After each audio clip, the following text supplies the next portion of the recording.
Hello student, मैं doctor Nitish Gupta एक बार पुनः आपका अपने यूट्यूब चैनल में स्वागत करता हूं।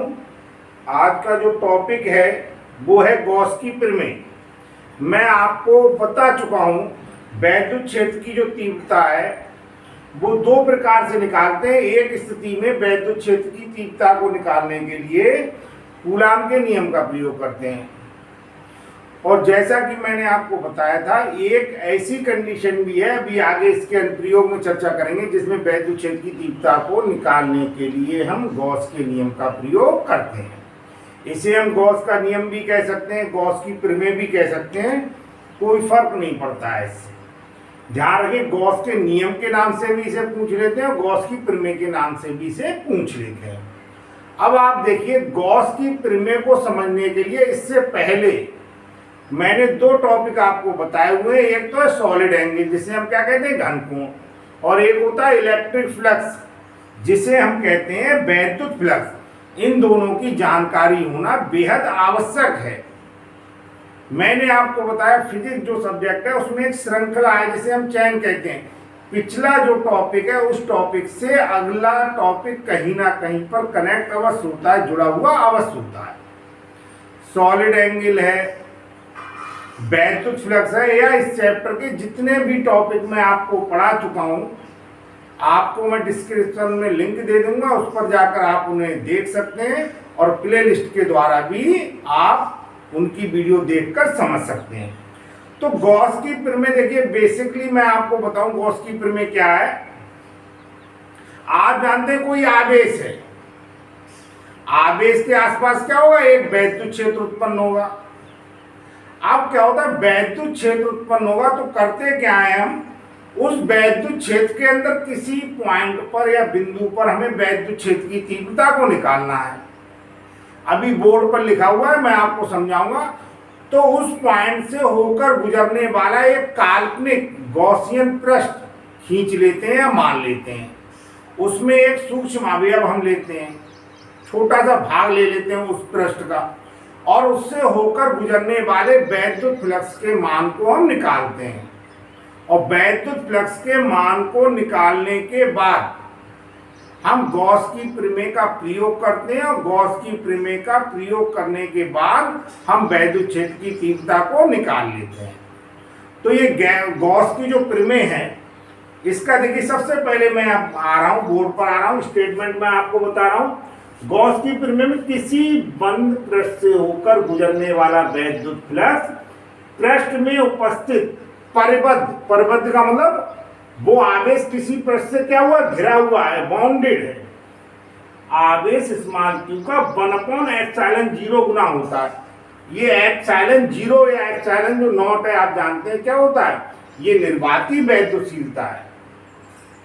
तो जितना आवेश उस पृष्ठ के अंदर रखा हुआ होगा उसकी हम 1/ε0, जिसे हम निर्वाती वैद्युतशीलता भी कहते हैं, अगर 1/ε0 से मल्टीप्लाई कर देंगे, गुणा कर देंगे, तो हमारे पास क्या निकल के आ जाएगा, वैद्युत फ्लक्स निकल के आ जाएगा। अब देखिए, हमने यदि किसी बंद पृष्ठ में उपस्थित आवेश क्या स्मॉल q, वो जनरली हम आवेश को क्या लेते हैं, q से रिप्रेजेंट करते हैं, तब उससे निर्गत वैद्युत फ्लक्स, निर्गत का मतलब है निकलने वाला वैद्युत फ्लक्स, तो ये फाई बराबर हो जाएगा q/ε0, जैसा मैंने आपको बताया था।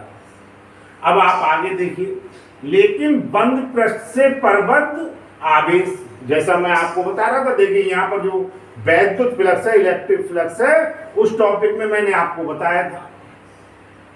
तो फाई ई बराबर हो जाएगा close integral E D A. Close integral जब आता है, आप सीधे समझ लें, मैं आपको बता दूं, जैसे ये बॉल है, बॉल के अंदर कोई आवेश रखा हुआ है, तो ये आवेश क्या है, एक प्रकार से बंद पृष्ठ के अंदर है, तो क्लोज इंटीग्रल है। ऐसी कंडीशन में क्या करते हैं, ऐसी कंडीशन में हम लगाएंगे, आपका जो क्लोज इंटीग्रल है उसे हम यूज करते हैं। तो ये आ जाए फाई बराबर close integral E D A. अब क्या हुआ, ये फाई का मान आ गया यहां से,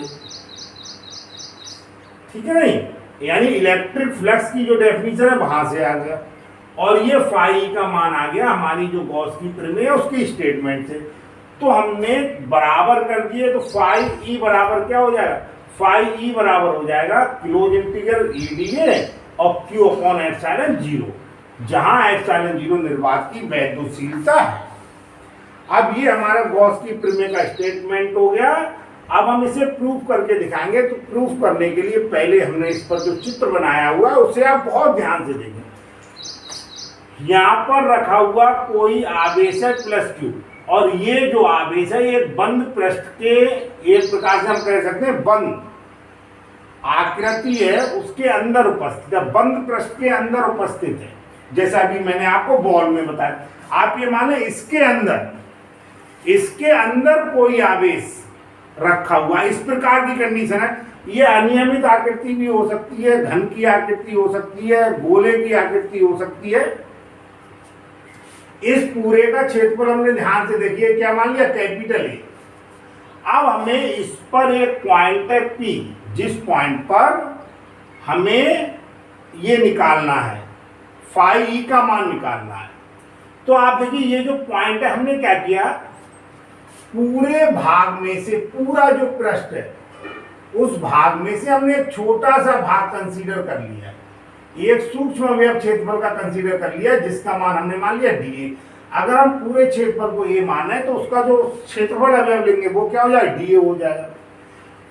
यहाँ पर जो पॉइंट है, यानी जो क्षेत्रफल हमने लिया है, क्षेत्रफल अवयव लिया है, उसके अंदर जो पॉइंट है पी, उसकी जो डिस्टेंस है वो से वो कितनी है, स्मॉल आर है। वैद्युत क्षेत्र की जो तीव्रता है ई, ये इस डायरेक्शन में है, और जो हमने क्षेत्रफल अवयव लिया है, इस क्षेत्रफल का जो क्षेत्रफल वेक्टर है, ठीक है नहीं, यानी इस अवयव पर जो एक प्रकार से अवलंब है डीए वेक्टर, ये क्या होगा, क्षेत्रफल वेक्टर डीए है, और इनके बीच बनने वाला जो कोण है वो क्या है, थीटा। तो ये चित्र आप अच्छी तरह से समझ लें। इसके बाद मैं इसे सॉल्व कर रहा हूं, हल कर रहा हूं, इसे एक्सप्लेन करने के बाद। और घन कोण जो मैंने बताया सॉलिड एंगल है, सॉलिड एंगल का इसमें कॉन्सेप्ट को हम प्रयोग करेंगे बहुत ही महत्वपूर्ण तरीके से। तब आप देखिए, अब जैसा मैंने आपको चित्र में समझाया, बोलेगा वो बहुत बढ़िया अरेंजमेंट है स्टूडेंट्स। अगर आप चाहें तो इसका स्क्रीनशॉट लेकर आप बिल्कुल नोट्स बना सकते हैं। 100% फुल मार्क्स आपको मिलेंगे, किसी भी प्रकार की कोई प्रॉब्लम नहीं आएगी। इसलिए मैं पहले भी लिखता हूं और कोशिश करता हूं साफ राइटिंग में लिखें, जिससे आपको नोट्स बनाने में भी किसी भी प्रकार की असुविधा ना हो। अब देखिए प्रूफ पर आ रहे हैं। इस पर माना एक बिंदु आवेश प्लस क्यू बंद पृष्ठ के अंदर स्थित है, बंद पृष्ठ के अंदर स्थित है। इस पृष्ठ पर स्थित एक बिंदु P, ये बिंदु P है, के चारों ओर एक सूक्ष्म क्षेत्रफल अवयव क्या है, डी है। सूक्ष्म क्षेत्रफल अवयव क्या होगा, डी होगा, जिसका क्षेत्रफल वेक्टर क्या है, डी ए वेक्टर है। माना बिंदु O पर स्थित आवेश प्लस क्यू के कारण बिंदु P पर वैद्युत क्षेत्र की तीव्रता क्या है, कैपिटल E है। तब क्षेत्रफल अवयव से होकर गुजरने वाला वैद्युत फ्लक्स, जैसा मैंने चित्र में आपको समझाया था वही मैंने प्रूफ के रूप में जो उसका व्याख्या करनी है उसमें लिख दिया। नोट्स जब आप लिखेंगे कहीं से, अगर आप कोचिंग भी ले रहे हैं, एक बार इसका नोट्स बना के आप कंपेयर करके देखिएगा, आप ये महसूस करेंगे कि नोट्स बेहतर ही होंगे, अच्छे तरीके से आपके नोट्स बन जाएंगे। और मैं समझाने का भी आपको प्रयास कर रहा हूं, आप बहुत आसानी से इसे समझ सकते हैं अगर ध्यान दें। अब देखिए, वैसे तो मैंने आपको बताया वैद्युत फ्लक्स क्या होता है, फाई होता है, लेकिन यहाँ पर सूक्ष्म अवयव की वजह से क्या हो जाए, डी फाई, और ये हो गया ई डॉट डी ए। अब ई डॉट डी ए कैसे होगा, मैंने आपको बताया था वैद्युत फ्लक्स, जहां पर हमने आपको बताया है वैद्युत फ्लक्स में देखिए फाई का मान क्या होता है, फाई का मान ई डॉट डी ए होता है। इसे हम E D A cos theta लिख सकते हैं, ये स्केलर गुणन है, 11वीं क्लास में आपका पढ़ा हुआ है। अब इसके बाद आप देखिएगा, जहां थीटा डीए तथा ई के बीच का क्या है, डीए तथा ई के बीच का एंगल है या कोण है। अब उसके बाद आप देखिए, हम जो प्रयोग कर रहे हैं इसी चैप्टर में एक आया था, किसी बिंदु आवेश के कारण वैद्युत क्षेत्र की तीव्रता को निकालना।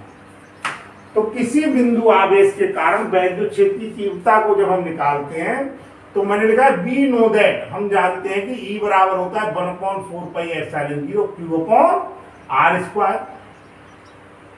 ये किसी बिंदु आवेश के कारण वैद्युत क्षेत्र की तीव्रता होती है। तब ये वाली जो E की वैल्यू देख रहे हैं आप, ये वाली E की वैल्यू एज इट इज यहाँ पर रख दी 1/4πε0 Q/r²। ये E की वैल्यू है dA cos थीटा। जहां अब आप देखिए dA cos theta upon r² है, dA cos theta upon r²। इसे हम क्या कहते हैं, ये d ओमेगा होता है, इसे हम घन कोण कहते हैं। घन कोण वाले टॉपिक में मैंने आपको एक्सप्लेन किया हुआ है कि वैसे तो जनरली जब हम लेते हैं तो जो घन कोण होता है वो मतलब क्षेत्रफल अपॉन क्या होता है, एरिया होता है। लेकिन किस कंडीशन में ये cos थीटा कंपोनेंट में आ जाएगा, किस प्रकार से आ जाएगा, मैंने वहां पर एक्सप्लेन किया है। तो आप पिछले वीडियो की सहायता से आप समझ सकते हैं इसे। तो d ओमेगा बराबर हो जाएगा dA cos theta upon r² है, जो dA द्वारा केंद्र ऊपर अंतरित घन कोण है। ये जो dA cos theta upon r² है, ये जो हमने क्षेत्रफल अवयव लिया इसके द्वारा, जैसे हमने बताया ना ये क्षेत्रफल अवयव है, ये क्षेत्रफल अवयव है, इस क्षेत्रफल अवयव के द्वारा ऊपर अंतरित होने वाले घन का कोण का मान है वो क्या है, वो d ओमेगा है। मैंने लिया dA द्वारा केंद्र ऊपर अंतरित घन कोण है। अब आप देखिए d फाई 1/4πε0 ये q हो गया, और dA cos theta upon r² की जगह पे क्या रख दिया हमने, d ओमेगा रख दिया। संपूर्ण पृष्ठ से होकर गुजरने वाला वैद्युत फ्लक्स, ये तो हमने बताया ना एक छोटा सा भाग लिया, सूक्ष्म अवयव लिया, उससे होकर गुजरने वाले वैद्युत फ्लक्स को निकाला। अगर हम संपूर्ण पृष्ठ से होकर गुजरने वाले वैद्युत फ्लक्स का मान बताएं तो ये d फाई की बजाय क्या हो जाए, संपूर्ण के लिए जब हम लेंगे, टोटल के लिए लेंगे तो ये फाई हो जाए, और ये आपका क्या हो जाएगा, ये हो जाएगा क्लोज इंटीग्रल E dA। क्या हो जाए, क्लोज इंटीग्रल E dA। अब आप देखिए ये वाला जो मान है, ये वाला हमने मान रख दिया, तो ये वाला मान क्या हो जाए, यहां से देखिए ये तो फार्मूला होता है, तो ये हो जाएगा Q/4πε0 और Q/4πε0, और इसका क्या हो जाएगा, इसका हमारे पास हो जाए, इसमें जो इंटीग्रेशन होगा, क्लोज इंटीग्रल होगा, इंटीग्रेशन होगा वो किसका होगा, d ओमेगा का होगा। तो इसका d ओमेगा का हमने क्या कर दिया, इंटीग्रेशन कर दिया। अब मैंने आपको बताया था कि ये पूरे भाग के द्वारा इस पर अंतरित होने वाला जो घनकोण होगा, ठीक है, पूरे भाग के द्वारा अंतरित होने वाला जो घनकोण होगा वो कितना हो जाएगा, वो घनकोण हो जाएगा 4π। ये 4π स्टेरेडियन होता है। तो लेकिन ये जो इंटीग्रेशन d ओमेगा बराबर 4π हो जाएगा, जो संपूर्ण पृष्ठ द्वारा बिंदु O पर अंतरित घनकोण है। तो हमने यहाँ की जगह पे क्या रख दिया, यहाँ की जगह पे रख दिया 4π। 4π से 4π कैंसिल हो गया, फाई बराबर आ गया Q/ε0। और यही क्या, यही गॉस की प्रमेय या गॉस का नियम। तो गॉस का नियम प्रूफ के रूप में भी, लॉन्ग क्वेश्चन के रूप में आपके आ जाता है, और इसके साथ इसका कोई अनुप्रयोग जोड़ देते हैं। बहुत ही महत्वपूर्ण ये टॉपिक है। अगर ये आपको टॉपिक में किसी भी प्रकार की प्रॉब्लम आ रही है, नोट्स वगैरह में दिक्कत आ रही है, तो आप कमेंट्स में लिख सकते हैं। यदि आपको ये वीडियो पसंद आया है तो इसे लाइक कीजिए, अधिक से अधिक शेयर कीजिए और मेरे चैनल को सब्सक्राइब कीजिए। धन्यवाद।